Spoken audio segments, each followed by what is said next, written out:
Hey everyone, I hope you have been enjoying the holidays this year as best you can.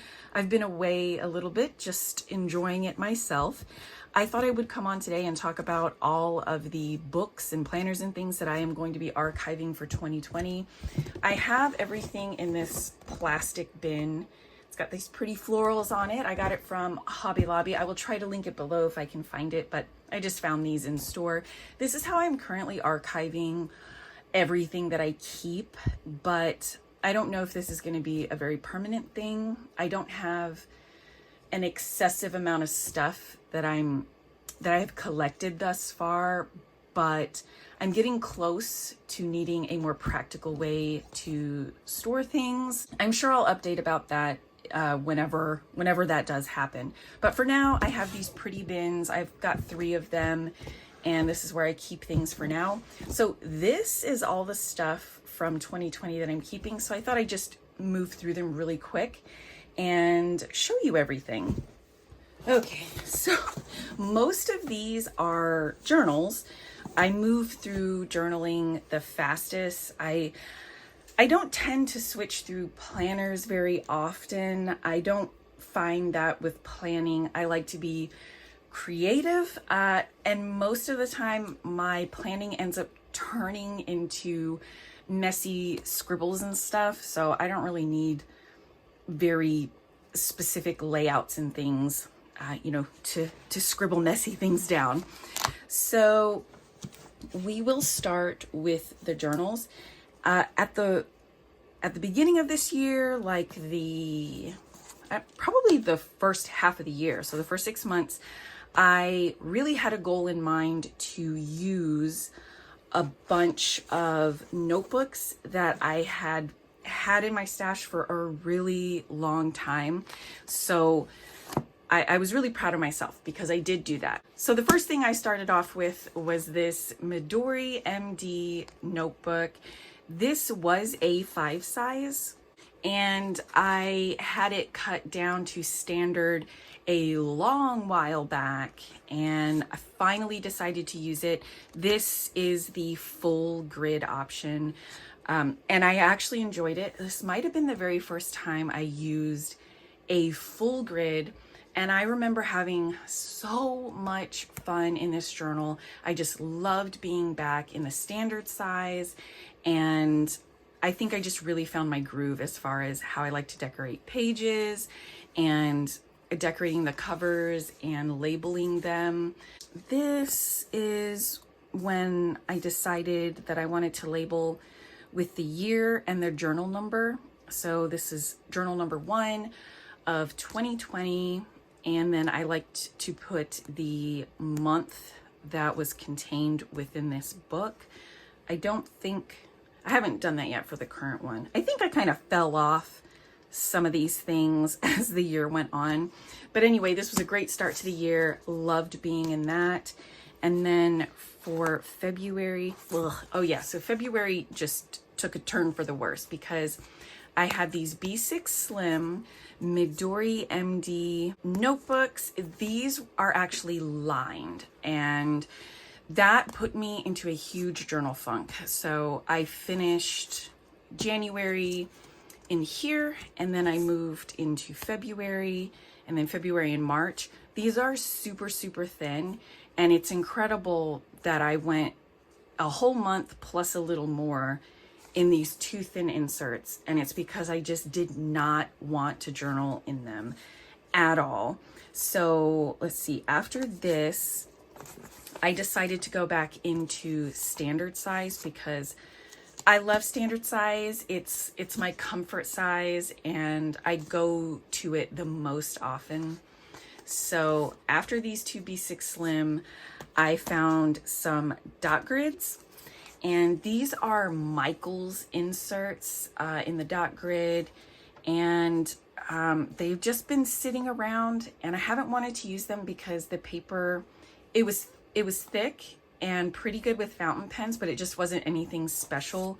So I knew I wanted to get back into standard, and these were in my stash, so I went ahead and used them up, and I used them consecutively like this. I had them in a traveler's notebook and had them all in there at once, and I just moved through each one as they were done. And I loved this. It was so much fun to use it this way, to use a thinner insert in a traveler's notebook, because I had used this one at the beginning of the year in a folio, and it was just nice to move through inserts kind of fast again. So March, April, this one was April, and then I ended in May in here. And I love how these chunked up. I kind of quit using tabs by this one. Sometimes it just feels right and sometimes it doesn't. I thought for sure I'd be going the whole year using tabs, but that wasn't the case.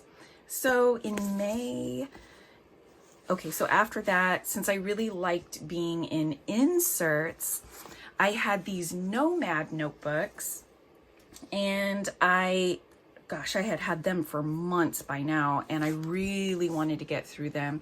And I found such really cute illustrations of Grogu, so I covered these to kind of entice myself.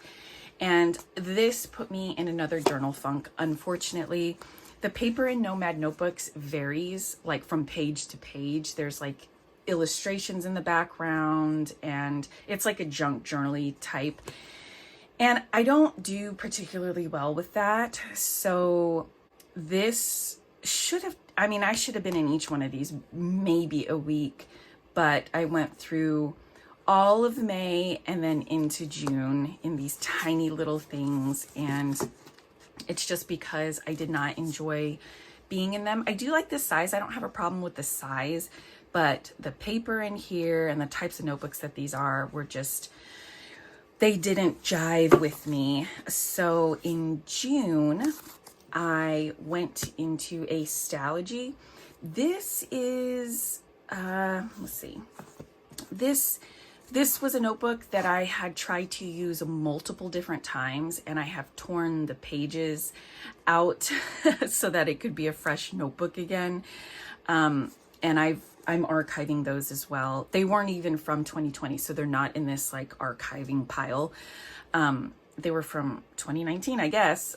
So anyway, I did finally use this up, and I used it as a journal. And I didn't like the paper in here with my fountain pens and inks, and so I ended up only using one side of the page, and then it would bleed through the other side, and I would just leave that alone. So I managed to work my way through this fairly quickly, but I don't particularly love Stalogy, and I have one Stalogy notebook left that was an A5, and I had it cut down to standard I think at the end of 2018, and I still have that in my stash. So I will try to use that up at some point. But at this point in this year, I was just kind of over using up stuff that I had, in that I didn't want to force myself to use things that I knew I would put me in a journal funk. So I took a break from using things that I had, and I moved into, is this July? Yeah, so I moved into standard size again, and this was a newly released notebook from Archer and Olive, and I was really, really excited to try this out. I had never journaled in an Archer and Olive before, and I was so excited that the standard size, I think they call it traveler size, was a new size they were releasing, because previously I had to cut down A5 notebooks in order to get a thick standard size notebook. So I used this all up. It took a long time. This was much longer than I had anticipated. But it is what it is. I go through ebbs and flows of how I journal. Sometimes I'm in my journal multiple times a day, and then other times I go days without opening it up at all. So this took a little while, but I did end up filling it, and it was a good experience, but I didn't love this paper for fountain pens. It didn't work for me. There's better paper out there. So it was kind of just a novel thing to be in a notebook this size. So that was cool. But after this, I really wanted to stick with the size, but I wanted to be in a notebook that was better with fountain pens. And that's the time that Danica 58 on Etsy released the Cosmo Airlight notebooks. And so I immediately went into this in October after this, and this is lasting me until the end of 2020. I still have the teeniest bit left in here, and I have some catch-up journaling to do. So once this is done, I will throw this in the pile. And this was actually a lot of journals for me to use in 1 year. In 2019, I had actually used only 4, but I had used the B6 Slim Nanami Cafe Note and the Moleskine Expanded last year, which is why I had only moved through 4 of them. So those took up a lot of time, but I enjoy seeing all of these different ones that I used this year. And I'm hoping to maybe move through some smaller inserts and smaller notebooks in 2021, just because I like moving through them a little more quickly and getting to switch things up a little bit, because sometimes it can get really stale when you're in the same notebook for so long. So other than these journals, the other things that I will be archiving are my planners and some other kind of memory keepers. This is an insert that I had used to track YouTube things. It's just a monthly insert, and all I did was put, you know, when I posted a video, and then I kind of stopped doing this, but I would put down whenever I gained 100 more subs on the date, which was kind of interesting, but I mostly just like to track when I posted a video. So it's really thin. It's in my mega planner, so I'll throw this in the archive pile because I have a fresh one in there. And then I have this. So this was a week's that I had used approximately 1 page of. I was trying to use this as a memory planner, a memory keeper, and it didn't work out. It was abandoned pretty fast. And then in July, I got the Hobonichi Cousin and attempted to do kind of the same thing in here. I just needed a place to capture memories, photos, just an overview of things that happened, because my journal doesn't do a good job of that. I tend to do a lot of stream of consciousness type of journaling, and then memories can get kind of buried within that. So this was another attempt.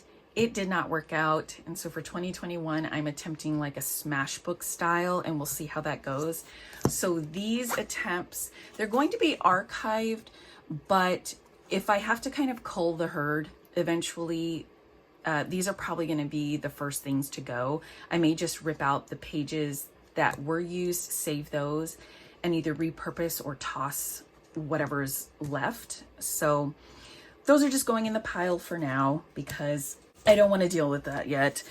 And then these are the pages that I used of the Hobonichi A6 Day Free, which is still in my stash. I cut these pages out because they are what I used for planning.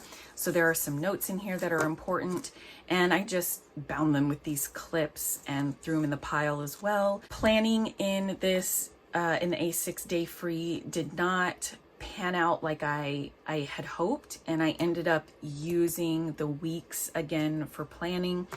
This was more of a glorified meal planner and grocery list for most of the year, and then in September I really went to town using this as my main planner.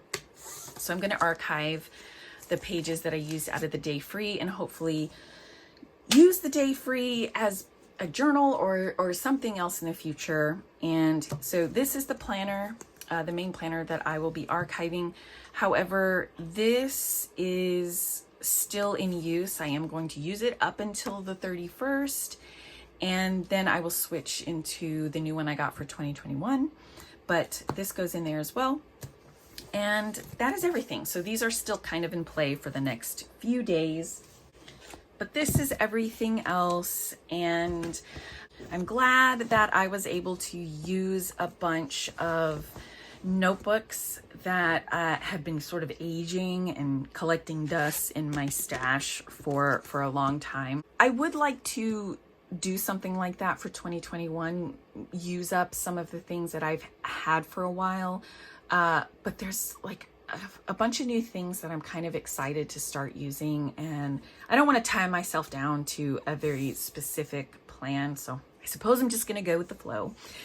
Anyway, let me know if you guys have a lot of things to archive for 2020 and how you like to archive your stuff. I'm always curious about that. People ask me about how I archive all the time, but I don't really have an answer because this doesn't feel like a very permanent solution. So that's definitely something that's going to have to evolve over time. Anyway, thank you so much for watching. I hope you all have a very happy new year, and I'll see you again soon. Bye.